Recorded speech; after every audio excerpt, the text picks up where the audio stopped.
A black satellite phone sat on the tray table of seat 14A, untouched, silent, and coded to reach only one place: the Pentagon's Strategic Command. Terrence Ward didn't raise his voice as the flight crew surrounded him, didn't flinch when they demanded his bag, or when the white woman beside him called him a threat. He had faced down insurgents, briefed generals, advised on terrorist networks, but none of that mattered here. 30,000 feet above the ground, uniform no longer visible, all they saw was a quiet black man with the wrong kind of calm. Then he made the call. Minutes later, air traffic control interrupted the flight path with a direct order. The man in seat 14A was a high-level federal advisor en route to deliver Pentagon intelligence. What began as profiling had triggered a chain of federal consequences, and the full system hadn't even responded yet.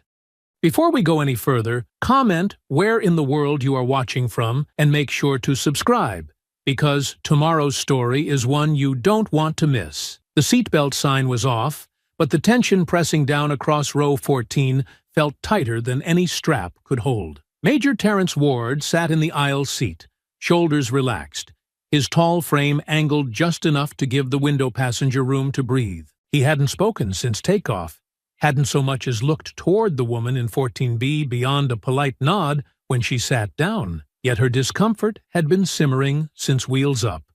And now it was beginning to boil. She shifted again, arms crossed tight over her chest, her legs angled sharply away from him, as if proximity alone were a threat. The flight was smooth, the engine steady. The murmurs of conversation and the occasional ding of a flight attendant call button echoing softly through the cabin. But here, right beside her, it might as well have been a combat zone the way she kept glancing at him, jaw tight, breath shallow, eyes flicking down toward the small black duffel under his seat, like it was ticking. Terrence felt it, of course, not just the side glances or the tension in her posture, but the deeper shift, that subtle charge in the air, the kind that trained men learned to recognize before danger unfolded. He didn't move, didn't speak, just kept his hands on the armrest, one thumb lightly brushing the edge of his boarding pass, the other resting on his thigh. Calm, measured, unthreatening. He'd learned long ago that nothing escalated a situation faster than defending yourself too early. The flight attendant passed by, smiling absently as she checked belts and trays. Cassandra Myers leaned in and tapped her arm, her voice hushed but urgent. "Excuse me, I'm sorry, I'm not trying to cause trouble, but the man next to me, I don't feel safe." The attendant blinked, caught off guard, then leaned down slightly. "Is something wrong? I don't know. He hasn't said anything, but something's off. I think he might have a weapon. He keeps reaching near his bag." Terrence didn't flinch. He kept his eyes forward, jaw tight now, chest rising slowly beneath his gray sweater. The attendant glanced down, then looked toward him, uncertainty flickering in her expression. Terrence turned to meet her gaze for the first time. "Is there a problem?" The woman hesitated. Her training told her to de-escalate, to ask neutral questions, but the passenger beside him was already breathing faster, already twisting her fingers in her lap, already feeding the unease with every nervous glance. Behind them, a man across the aisle leaned forward slightly, watching. A teenager one row up lowered her phone from a game to peek backward. "I'm going to ask you to keep your hands visible, sir," the attendant said carefully, trying to keep her voice even. "There's just been a concern raised. Would you mind opening your bag for me?" Terrence blinked once, slowly. He didn't answer immediately. He didn't need to. The silence stretched just long enough to draw more attention before he finally said, voice quiet and clipped, "What's the concern?" The attendant looked back toward Cassandra, who looked right past her and locked eyes with Terrence, now emboldened. "He keeps touching his bag like there's something in it. I saw him. He checked it 3 times before we took off. He hasn't said a word. That's suspicious, isn't it? He won't even talk to me." Terrence's lips pressed together. His hand hadn't been near the bag once since boarding. He'd adjusted his seatbelt, checked his boarding pass, and then folded his arms. That was it, but it didn't matter. Not when fear had already found a shape to settle into. "Sir," the attendant tried again, her voice firmer now, layered with the stress of rising stakes. "We need to make sure there's no danger on board. Please open your bag." Terrence didn't move. "I'm not opening anything without cause," he said, measured and low. "If you believe there's a threat, you call the captain and follow protocol. But I'm not consenting to a search because someone got nervous next to a black man on a plane." There it was, spoken plainly. No edge in his voice, just the kind of calm that carried weight. The attendant straightened, startled. Cassandra drew in a sharp breath and leaned back as if the words themselves were an admission of guilt. "You see, he's being hostile. He's being direct," the man across the aisle muttered. But the attendant didn't acknowledge it. "I'll be right back," she said, already turning down the aisle. As she disappeared behind the curtain, Terrence leaned back, folding his arms again. He could feel Cassandra's eyes drilling into the side of his face, could feel the heat of half the cabin now trying not to stare too obviously. This wasn't new. Not really. Airports, security checks, delayed boardings. It came in different forms, but it always came. Only now it was happening mid-air, 35,000 feet above the ground, in front of strangers who couldn't look away. He exhaled slowly, controlled. His fingers brushed once more along his thigh, near the jacket folded in his lap, where a small device waited quietly beneath the fabric. Compact, matte black, military-issued, locked to a channel no commercial network could access. He hadn't wanted to use it, had hoped he wouldn't have to. But he hadn't come this far to be humiliated by fear dressed up as protocol. When the curtain parted again, and the male flight attendant returned with 2 others in tow, Terrence knew the next moment would set everything in motion. The mood in the cabin shifted again, not from turbulence or mechanical failure, but from something quieter and more insidious.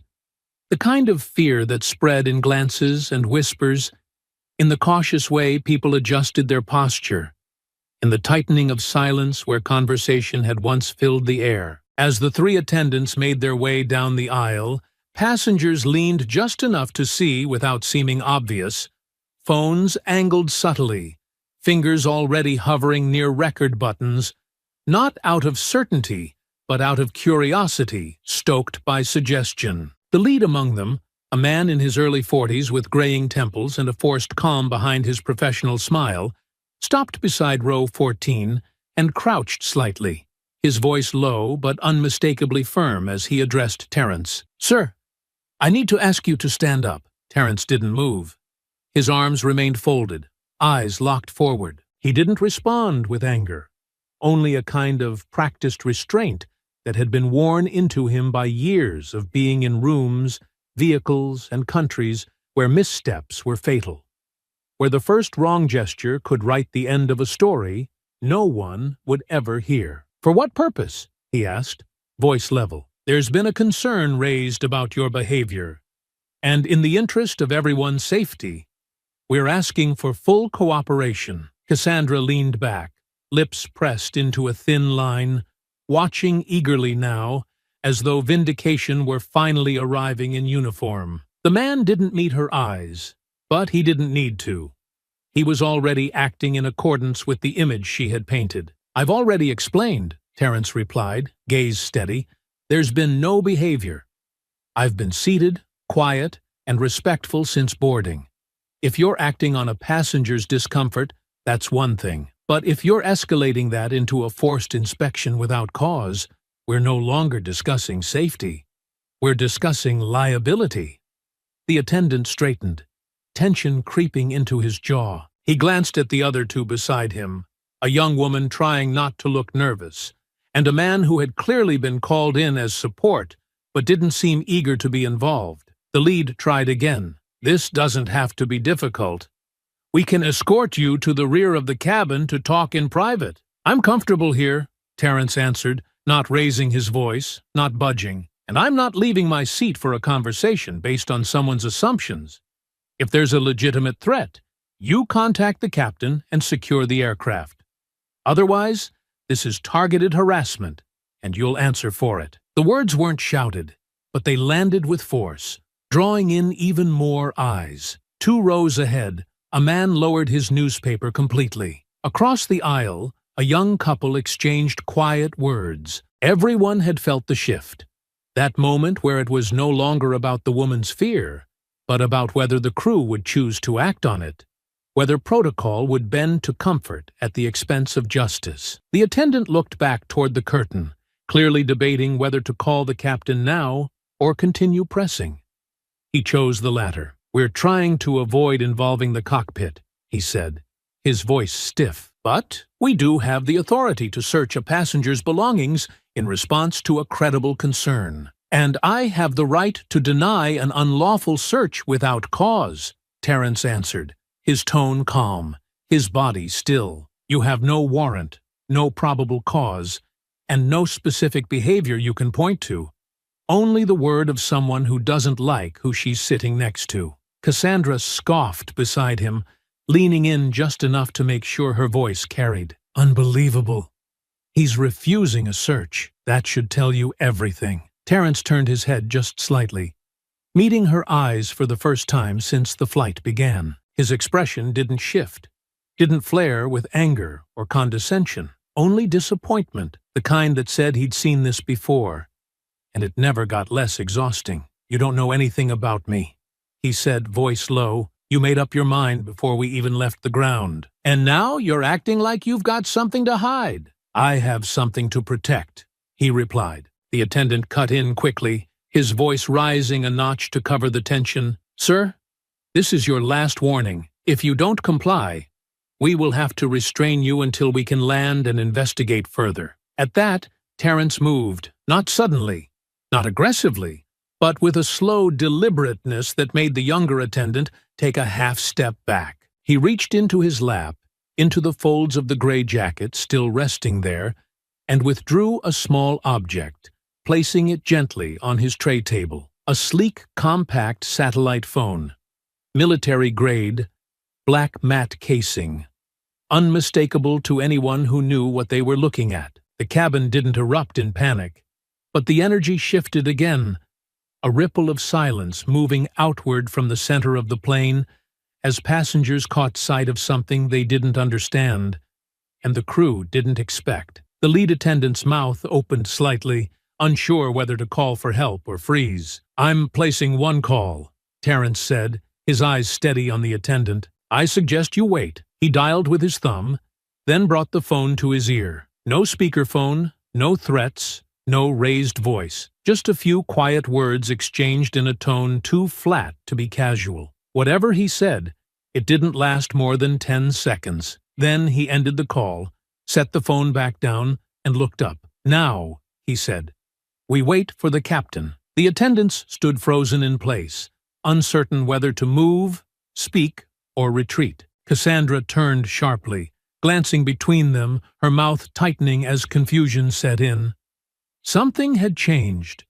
No one knew what exactly, but the weight of it was unmistakable. The silence after the call was thicker than before, drawn across the cabin like a sheet stretched tight, barely holding back the unraveling tension beneath. Terence hadn't moved since placing the satellite phone on the tray table, and though his posture remained composed, the shift in the room was unmistakable. The presence of the device, and the calm, cryptic confidence with which he'd used it, left the attendants visibly unsettled, their planned course of action now entangled with questions they weren't trained to answer. But uncertainty was a fragile thing in the air, especially when prodded by fear. Cassandra leaned back, but kept glancing at the phone like it might suddenly come to life. Her discomfort had twisted into something sharper now. No longer just fear, but the bruised ego of someone who expected the world to rally behind her claim, and was now watching that control slip away. Her voice was tight when she spoke again, no longer hushed. "He just made a call on a device I've never seen before. I don't know who he's talking to or what he just did. Are we really going to sit here and let this go?" The lead flight attendant turned toward her, visibly unsure, but her words lit a spark. The other passengers, who had been quiet, watching, recording, began to murmur again. this time less certain of who the danger was supposed to be. Still, fear had a way of choosing sides long before facts arrived.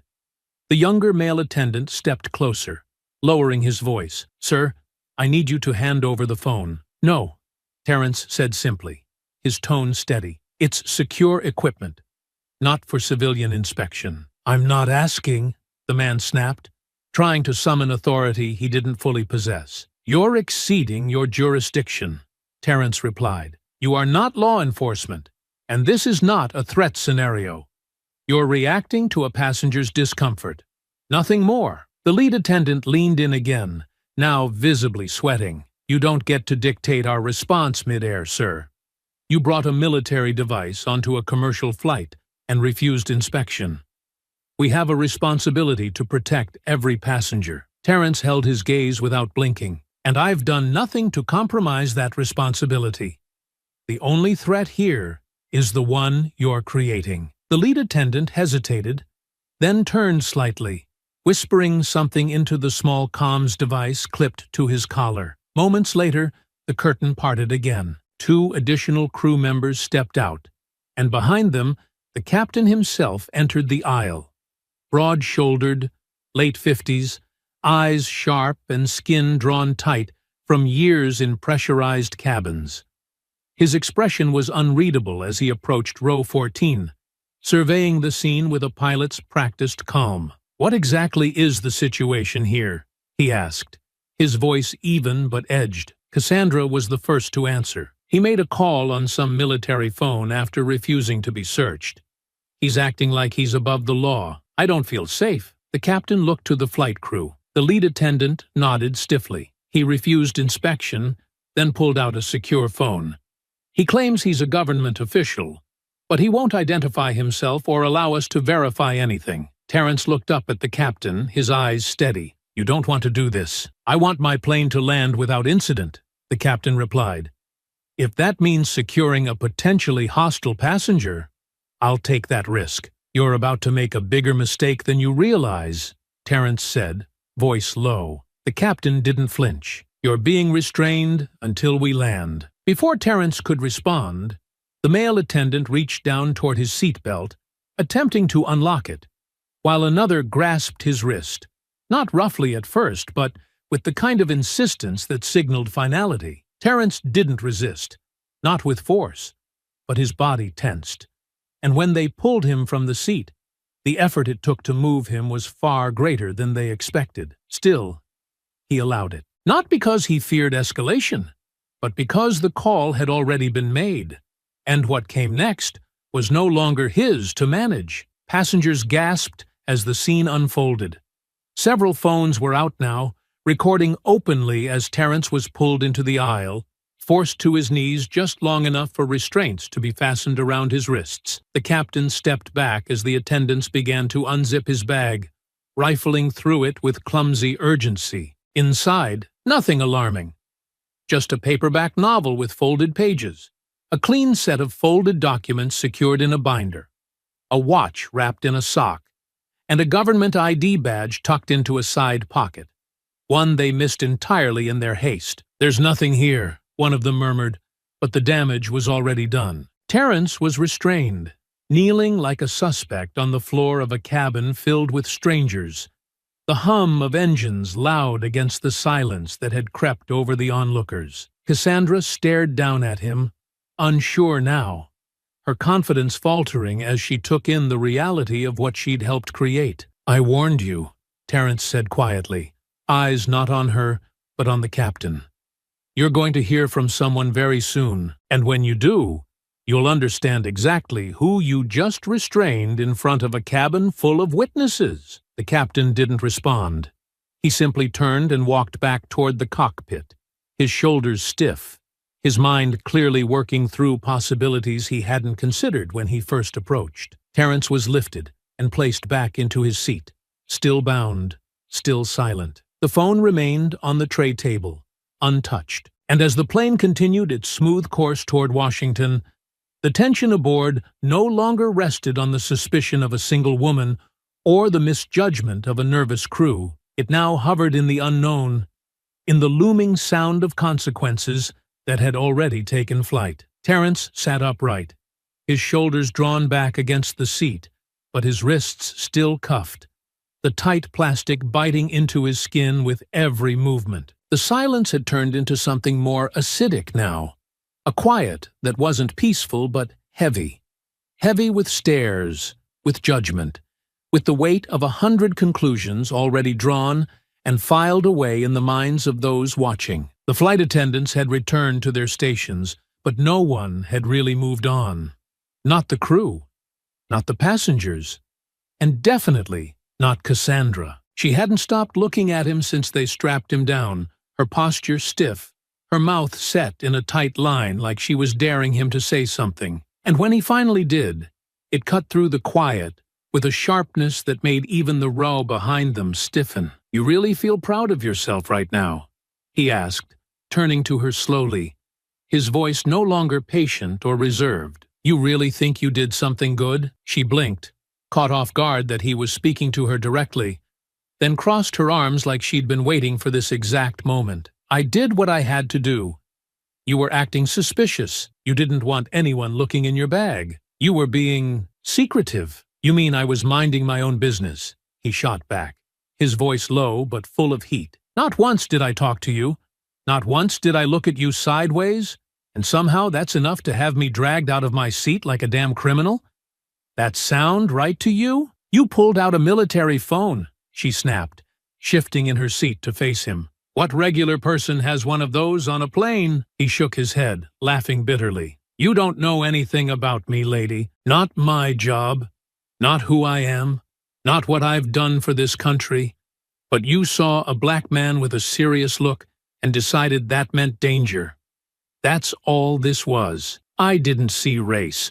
Don't start that with me," she said quickly, her voice rising, her face starting to flush. "Don't twist this into something it's not." "You didn't see race?" he repeated, his laugh sharp now. "You sure about that? 'Cause you didn't call the attendants when that white dude across the aisle kept getting up to check the overhead bin. You didn't flinch when the guy 2 rows up dropped his bag and muttered something about forgotten batteries. But me? I sit quiet. Don't say a word. And you just know something's off, right? You were tense. You kept checking your watch, your phone. My flight was delayed, and I've got a briefing in D.C. I'm trying to keep track of time. That's called being professional, not dangerous. But you got nervous, and instead of checking yourself, you decided the whole damn flight needed to stop and revolve around your fear. She scoffed, eyes narrowing. You think you're some kind of martyr now? No. I think I'm a man who's sick of this same damn story playing out over and over again, he said, his voice rising. You don't get to call me a threat and play the victim when it blows back on you. You humiliated me. You got me restrained in front of an entire plane of people. And you still think you're the one who's been wronged? Cassandra leaned forward, her face now inches from his, fury crackling in her eyes. You should have just cooperated. That's what normal people do when they've got nothing to hide. And what? Let you sleep better thinking you were right? I don't owe you comfort. I don't owe you an explanation. You saw me, you judged me, and you enjoyed watching them put their hands on me. She opened her mouth to respond but hesitated, chest rising and falling faster now. You're a joke, she muttered, her voice shaking. No, you're the joke, he said, leaning slightly closer despite the restraints digging into his wrists. You threw a tantrum in the sky because the world didn't revolve around you for 5 minutes. And now you're just mad the lie you told is starting to fall apart. I didn't lie. You're pathetic, he said back. That did it. Her hand flew up before anyone could stop her, and the sharp crack of skin against skin echoed through the cabin like a gunshot. Gasps rippled up and down the aisle as Cassandra's palm connected with Terrence's face, snapping his head to the side. His cheek reddened instantly, but he didn't flinch, didn't yell, didn't even blink. He turned his head back toward her slowly, his eyes cold, steady, unreadable. She was standing now, hands trembling, chest heaving, as if only in that moment realizing what she'd done and who had seen it. Terrence didn't say another word. He didn't have to. The weight of what had just happened settled over the entire cabin like thunderclouds waiting to burst, and far up in the cockpit, a new voice crackled across the captain's radio. Sharp, urgent, and not from the tower. The call had gone through. The moment hung in the air longer than it should have. Too long for something so violent, so public, so obvious. Cassandra's hand was still raised slightly, as if even she hadn't fully processed the fact that she'd slapped a restrained man across the face in full view of a cabin packed with passengers. Her eyes darted around quickly now, looking not for sympathy, but for support. Some kind of affirmation that what she'd done made sense, that the fear she'd been clutching like armor would still shield her from the weight of what had just happened. But no one said anything. No one nodded. No one even looked at her the same way anymore. Terence didn't speak. He sat there, still bound, the red mark on his cheek already starting to fade. But the heat of humiliation hadn't gone anywhere. His jaw was set now, and the look in his eyes had changed. No longer restrained out of politeness or protocol, but because he knew he wouldn't have to lift a finger for what was coming next. The captain's voice came over the intercom, tight and urgent, and though the words were coded in calm, the tremor beneath them was unmistakable. Ladies and gentlemen, please remain seated. We've received a priority message from air traffic control and will be adjusting our course slightly. Flight crew, report to the cockpit immediately. The attendants didn't hesitate. All four of them moved quickly, whispering to one another as they disappeared behind the first-class curtain. The captain was waiting with the radio still in hand, staring down at the coded message displayed on his console, his face pale beneath the glow of the cockpit lights. It wasn't a threat report. It wasn't a security advisory. It was a direct communication from the Department of Defense, marked Level 2 Override. Do not detain the passenger in 14A. Pentagon clearance confirmed. Comply with all requests immediately. Captain to issue public apology. No delay. The captain read it twice before speaking, his voice low, almost apologetic. Is this real? His first officer didn't answer. He didn't need to. There were only a handful of people in the country who had access to that override code. Whoever the man in 14A really was, he had just turned the entire flight crew into unwilling participants in a federal embarrassment. Back in the cabin, Cassandra sat down slowly, her hands still shaking. The slap had not given her the resolution she expected. It hadn't stopped anything, hadn't put the fear back in the bottle. If anything, the silence had grown heavier since then, and now it felt less like judgment and more like anticipation, like everyone around her was waiting for something to drop. It did. The curtain parted again, and the captain emerged, his expression forced into something composed but hollow. He didn't pause. He walked straight down the aisle to row 14, where Terence sat calmly, arms still bound, eyes locked forward. The captain stopped, took a breath, then leaned slightly so the entire cabin could hear him. "Mr. Ward," he said, the name taken from the badge one of the attendants had pulled from his bag moments earlier. "We've just received communication from national defense authorities. You should not have been restrained. I apologize for the misunderstanding and the treatment you've received on this flight." There it was, out loud. No vague phrasing, no corporate buffering. Just the truth, spoken too late to stop what had already happened. "I've instructed my crew to remove your restraints immediately," the captain continued, his voice stiff, eyes flicking quickly toward the few passengers still filming. "If there is anything you require, we are fully at your disposal." Terence turned his head, slowly this time, his face unreadable. "I want my bag back," he said, voice flat. The attendants brought it forward at once, setting it beside him with quiet, nervous hands. The cuffs were cut loose moments later, and Terence stretched his wrists slowly, not because they ached, but because it felt necessary. Because that slow, deliberate motion spoke louder than anything else could in that moment. "Anything else?" the captain asked. "Not yet," Terence replied without looking at him. The captain nodded once, then turned back down the aisle, aware that every step felt longer now, heavier, like the walk of a man whose authority had just been measured and found wanting. Cassandra didn't say a word. She kept her head down, cheeks flushed, jaw tight. She could feel the stares now. Real ones, this time. Not suspicion, not validation, but the cold weight of knowing she had crossed a line in public and had nowhere to hide from what came next. Terence shifted slightly in his seat, adjusted the backrest, and folded his arms again, not because he needed the comfort, but because it was a return to the same posture he had held at the start, as if the entire chaos of the last hour had been nothing but a detour back to this moment of calm. Only now, the silence was no longer about suspicion. Now it was about reckoning. The descent into D.C. was quieter than any flight Terence Ward had ever taken, and not because the passengers were sleeping or the crew had dimmed the lights.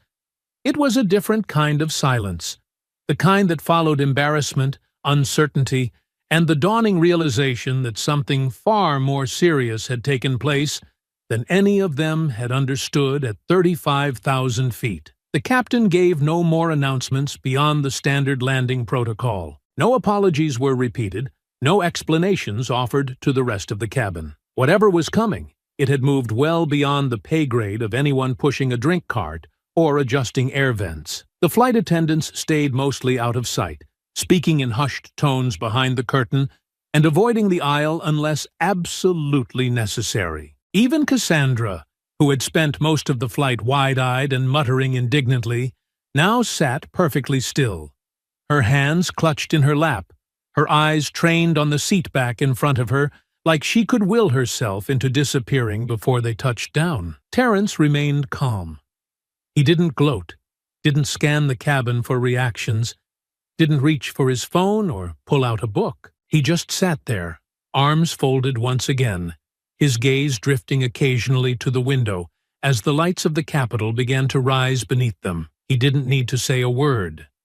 Everything he'd needed to say had already been spoken, and more importantly, already been heard by people far above anyone on this plane. As the wheels touched down, there was no clapping, no murmurs of relief, just the solid, grounded hum of tires meeting runway and the subtle shift of bodies preparing for what came next. The plane taxied slowly, almost deliberately, and it was only when it veered away from the terminal toward a restricted tarmac lane that some of the passengers began to understand what was happening. Two black SUVs waited just off the access road, parked at the edge of a small hangar where private jets typically came and went. Beside them stood a trio of men in dark suits, earpieces visible, hands clasped in front of them, faces unreadable even from a distance. As the aircraft slowed to a stop, no gate came into view, no jet bridge extended.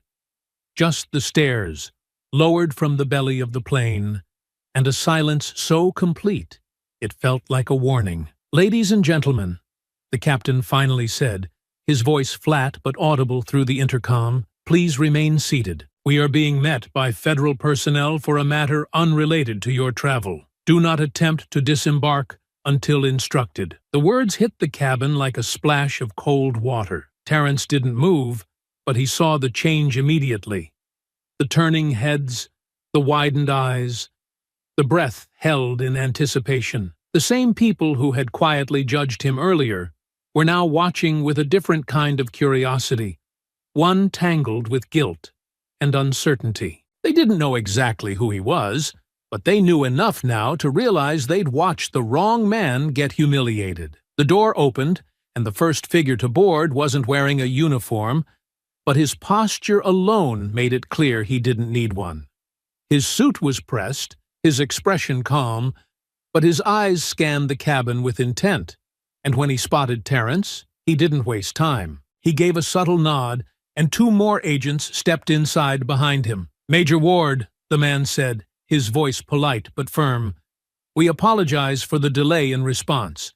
If you're ready, we're prepared to escort you off the aircraft." Terence stood without hesitation, retrieving his bag from under the seat with a quiet dignity that only underscored the contrast between this moment and the one that had come before. The crew stepped aside immediately. The passengers stared openly now. Cassandra watched him stand with wide, hollow eyes, her lips parted slightly, as if unsure whether to speak or shrink back into her seat. He paused once, only briefly, to look down at her, not with anger, not with vengeance, but with something colder, disappointment. "You should be ashamed," he said, his voice low, meant only for her. "And don't think for 1 second you won't be held accountable." She didn't reply. Her face had drained of all color, and her fingers gripped the edge of the armrest like it was the only thing keeping her upright. As Terrence stepped off the plane, the agents fell into formation around him. Not like he was in danger, but like he was someone who had been wronged and was now being restored to where he belonged. The SUV door opened. One agent held it for him. The others stayed posted. Back inside the plane, a second group boarded. They weren't here for Terrence. They asked to speak with the flight crew. One of the attendants was visibly shaking as he followed them toward the rear, and even the captain looked hollow as he was escorted off. The lead agent informed the crew that an internal investigation had already begun, and that they were to be placed on temporary leave, effective immediately. Cassandra Myers was last. Her name was called over the intercom by a voice she didn't recognize, a tone that held no question, only command. She stood slowly, as if still waiting for someone to tell her it was a mistake, that this had gone too far. But when she reached the front of the plane, 2 agents stepped forward. "Cassandra Myers," one said, holding up a tablet with her photo already displayed. "You are being detained under Federal Statute 18 U.S. Code, Parv 111, for assaulting a federal officer in the line of duty." She gasped, barely able to speak. "What? I didn't know who he was. He didn't say." "Doesn't matter," the agent replied. "You struck a federal operative. That's all we need." Her voice broke as they led her down the stairs. Passengers stared in stunned silence as she disappeared, her cries muffled by the wind. No one cheered. No one said a word. But the silence that followed was no longer confused. It was earned. The footage hit the internet before Terrence's SUV even cleared the private tarmac. Grainy phone videos taken from 3 different angles showed the slap, the restraint, the quiet rage in his voice, and the cold shift that followed once the captain received the call. It spread faster than the airline's press team could respond. Pushed by headlines that didn't bother softening the truth. Veteran humiliated midair after false accusation. Pentagon confirms passenger was federal operative. White passenger detained after assaulting black veteran on flight. By morning, the clips were leading every news cycle. Cable anchors recited timelines in sober tones, while legal analysts debated on live panels whether the woman should be charged with a hate crime. Social media didn't need convincing. Millions of views poured in. Tags trended by sunrise. Her major ward, flying while black. No fly for Cassandra. Celebrities, veterans, even politicians posted their outrage. By noon, the airline's stock had dipped 4%, and their official account had turned off replies on every post they'd made in the last week. The airline's first statement was a short, polished apology that offered sympathy without blame. It backfired immediately. Critics called it hollow. Passengers on the flight began giving interviews to local news outlets. One woman teared up on camera as she described how calm Terrence had been. He never raised his voice. Not once. They just wouldn't leave him alone, and when he finally spoke up, they treated him like he was the problem. Another passenger, a man in his 60s, said flatly, "That woman never should have been listened to. She weaponized her fear, and they handed her the tools." By the time the Pentagon released a confirmation of Terrence's identity and clearance level, the story had already outgrown its origin. This wasn't just about one man being profiled. It had become a symbol, another brick in the wall of what too many people already knew. that respectability didn't matter, that service didn't protect you, that a calm voice and clean record didn't guarantee dignity once suspicion took hold. When Terrence finally appeared on camera, it wasn't from a podium or a studio, but from the steps of a quiet building near the National Mall. He wore a dark suit, no tie, the same look he'd worn hundreds of times while briefing senior defense officials. There were no flashbulbs, no media circus, just a single interview, filmed in one long take, no cuts, no edits. The reporter asked him gently, "Do you think this would have happened if you weren't black?" Terrence didn't hesitate. No. He let the word sit for a second, then went on, "I've worn the uniform. I've served overseas. I've risked everything for this country. And none of that mattered the moment I sat down next to a woman who didn't like the way I looked. That should tell you something about where we are." He didn't raise his voice, didn't try to moralize. He spoke plainly, with the same precision he used in the field. Calm, focused, unflinching. "I didn't call for anyone to lose their job. I didn't ask for that woman to be arrested. But actions have consequences. And if I had done what she did, if I'd slapped her across the face on that flight, I wouldn't have made it to the ground in one piece. We both know that.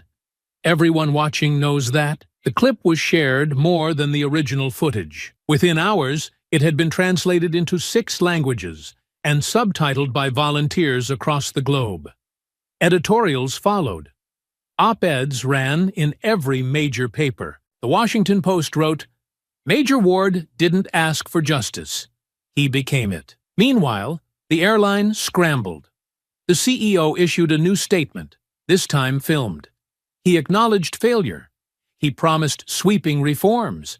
He announced that every member of the flight crew had been suspended pending investigation, and that the company would begin implementing mandatory bias training across all departments. But no one clapped. The public had seen enough performative apologies to know the difference. What they wanted was accountability, not branding. Cassandra Meyer's name was already being scrubbed from flight databases nationwide. After being booked and released on bail, her attorney issued a prepared statement blaming the situation on heightened post-pandemic anxieties and misunderstood interactions. The public wasn't buying it. She lost her job at a consulting firm by week's end. Her neighborhood Facebook group removed her. Someone leaked a recording of her screaming at police during the arrest, demanding to be let go because he didn't say who he was. The clip only made things worse. In the background, the Department of Transportation opened an inquiry into racial profiling procedures across commercial airlines. Congressional leaders from both parties issued calls for federal oversight of in-flight discrimination protocols. A proposal for an independent aviation review board gained traction, its sponsors citing the need to prevent another Major Ward incident before it happens again. Terrence stayed mostly quiet through it all. He declined most interview requests. He didn't tweet. He didn't post. He didn't have to. His story had already done the talking. The noise never fully died down. Even weeks after the incident, the name Terrence Ward still carried a pulse in headlines, still appeared on panel shows, still echoed through think pieces and op-eds trying to define what the moment meant. But Terrence had moved on, not because he didn't care, not because it hadn't mattered.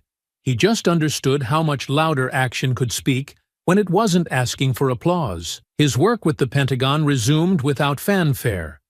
Meetings continued, briefings remained classified, and his voice returned to the rooms where it had always mattered most. But it was what he did outside of that circle that began to ripple wider than anyone expected. It started with a message from an old contact, one of those quiet professionals who didn't work from an office, but from whatever country needed stability that week. A young black man in Baltimore had been detained at the airport while flying to a cybersecurity summit overseas. Despite having proper credentials, a return ticket, and glowing recommendations, he had been flagged at customs, questioned for 5 hours, and nearly sent home under suspicion of unverifiable intent. No charges, no apology. Terrence didn't make a public statement. He didn't send out a tweet. He simply placed a call, one that bypassed middlemen and went straight to the desk of a deputy director responsible for overseeing federal aviation policy. There were no threats, no raised voices, just facts, laid out clean, professional, and precise. Within 24 hours, the man had an official apology, an escorted rebooking, and a direct line of communication for future travel security clearance. No press release followed. The man didn't even know who had pulled the strings. But Terrence wasn't looking for recognition. He was doing what needed to be done, the same way he always had, quietly, thoroughly, and without ceremony. He started doing it more often. A single mother in Atlanta flagged as suspicious for booking last-minute flights on standby. Terrence ensured she was placed on the TSA's expedited verification list. A Nigerian PhD candidate nearly deported after a database glitch misread his academic visa. Terrence had it fixed before the university even responded to the inquiry. He wasn't trying to change the world, but he knew exactly how to move through the places where others got stuck, how to open the doors that too many people never even got to knock on, and he did it without needing to tell the world he was doing it. He still declined every speaking invitation. He turned down 3 documentaries and politely refused a nomination for a civil rights award. His answer was always the same. That wasn't the point. He didn't want the moment to be about him. He wanted it to matter because it forced change, not because it built a brand. And in that quiet, behind-the-scenes way, he'd already started building something bigger than any one person could name. The airline industry began shifting, not all at once, not in perfect ways, but noticeably. New federal guidelines were pushed forward, rooted in what had happened to him. Airport training modules were rewritten. Bias screenings became part of employee evaluations. Security staff were retrained under new oversight. And for the first time in a long while, the story of a man being profiled and dehumanized didn't end with apologies and empty platitudes. It ended with actual structural change. None of that changed what had happened on the plane. It didn't erase the slap. It didn't undo the looks or the silence or the humiliating walk down the aisle in cuffs, but it made sure that next time there might be a pause, long enough for someone to ask the right question instead of assuming the wrong answer. Terrence sat at the edge of a community event one Sunday morning, not as a speaker, but as a guest. A youth mentorship program had invited local veterans to spend the morning with high school students interested in leadership careers. He sat in a folding chair beside a row of students, listening more than talking, answering questions only when asked, and deflecting every compliment with a nod. A girl no older than 17 looked up from her notepad and said, "Mr. Ward, are you always that calm when people test you?" He smiled faintly, the kind that came from experience rather than confidence. "Not always," he said, "but I know what it costs when I'm not." She nodded slowly, writing something down, and he watched her pen hover over the page for a long moment before she looked up again. "You think it was worth it? All the stuff that happened?" Terrence looked across the gym, where volunteers passed out food and veterans laughed with kids who weren't even born when they served. "Ask me in a year," he said, "but it's a good start." He didn't need cameras to say that. No one was filming. No one was posting. It was just a room full of people trying to do better, and for now, that was enough. The invitation came through back channels. Not official, not public, not forced. Just a quiet message relayed through a mediator. Someone who had worked with both legal teams. Someone who believed, maybe naively, that a conversation between them could still matter. Terrence had no obligation to say yes. Cassandra Myers wasn't part of his life, didn't affect his work, didn't have any bearing on the reforms that had followed.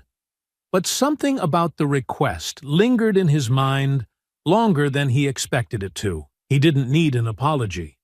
He wasn't sure he even wanted one.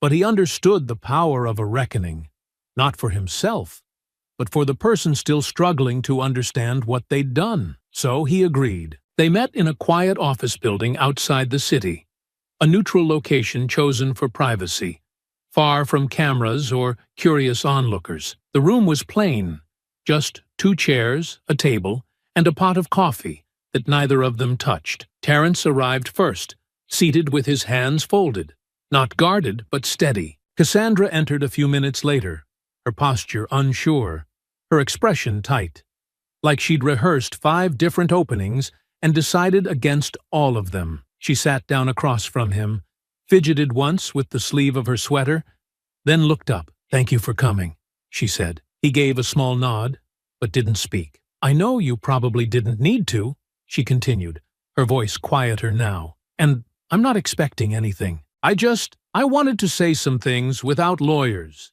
without statements, without a microphone in the room." Terence studied her for a long moment, not judging, but waiting, making space for the words to come on her own terms.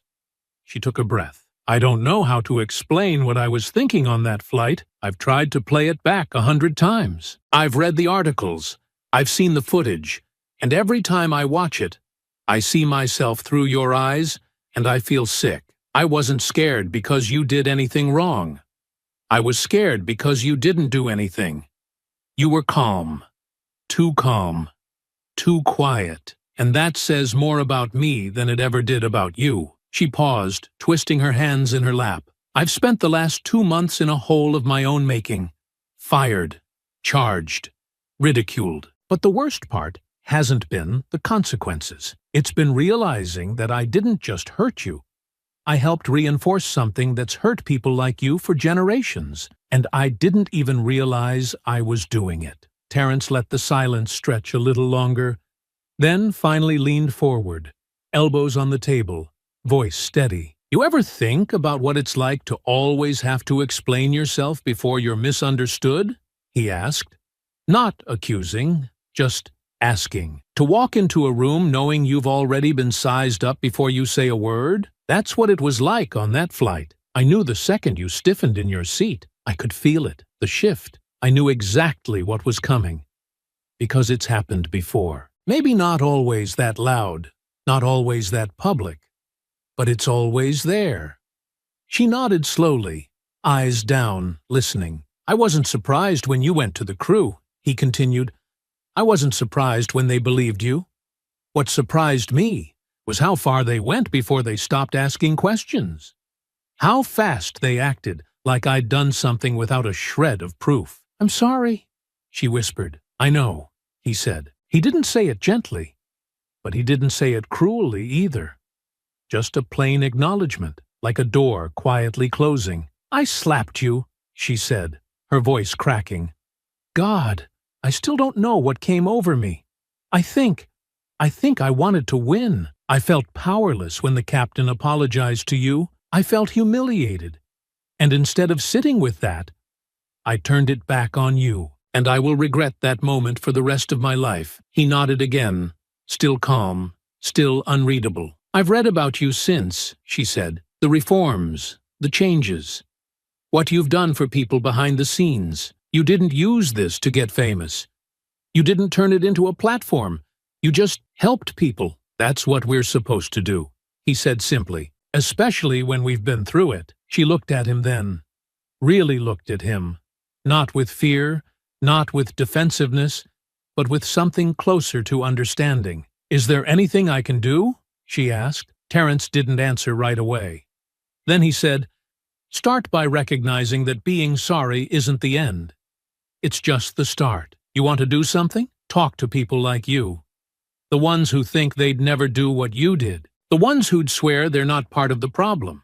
Right up until they become it. That's where the work starts." She nodded, swallowing hard. "Thank you for this," she said.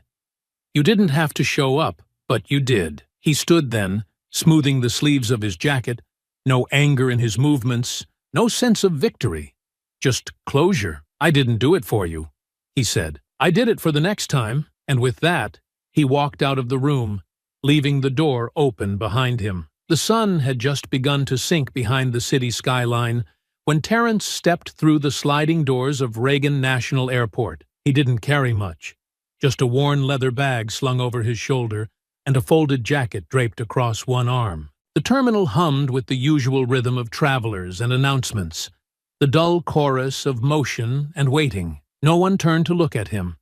No one flinched or whispered or stared too long. And for once, he was thankful for the quiet. He moved through security without incident. The agent glanced at his ID, paused for a moment longer than usual, then looked up with a nod of recognition. Not dramatic, not performative, just a silent acknowledgement that said, "I know who you are, and you won't be treated that way here." Terrence returned the nod and kept walking. Up ahead, a TSA supervisor stood near the entrance to the checkpoint. She was watching the line closely, scanning for problems, adjusting her headset every few minutes. When she saw Terrence approach, her eyes softened just slightly. "Mr. Ward," she said, stepping forward. "Welcome back. You know me?" he asked, not unkindly. She offered a small smile. "I know what you did, and I know our staff just completed a new round of training based on the protocols that came out of your case." He didn't say anything at first, just met her eyes and held them for a moment. "Good," he finally said. "That's what matters." She extended a hand. He shook it once, then moved on, never breaking stride. The flight was short, just a connector to Charlotte, where he'd meet with a group of veterans launching a new mentorship initiative for at-risk youth. He had no speaking role, no leadership title, just a quiet seat at the table, the kind he'd always preferred. But this flight, this moment, the act of boarding without fear, of being seen without being judged, felt like something new, or maybe something overdue. The crew greeted him like any other passenger. No stiffness, no extra glances. The flight attendant, a young man with a calm voice and steady hands, gestured him to his row with practiced ease. Terrence took his seat, stowed his bag, and settled in by the window. He looked out across the runway, watching as the lights blinked in the fading daylight, and let his thoughts drift. Not toward the incident, not toward Cassandra, or the interviews or the reforms, but toward the people he'd met since, the quiet stories shared in passing, the messages from strangers who'd seen themselves in his silence that day and found courage in it. It wasn't about justice anymore. That had come and gone, public and messy and flawed in all the ways justice often is. This was something different now, something longer lasting.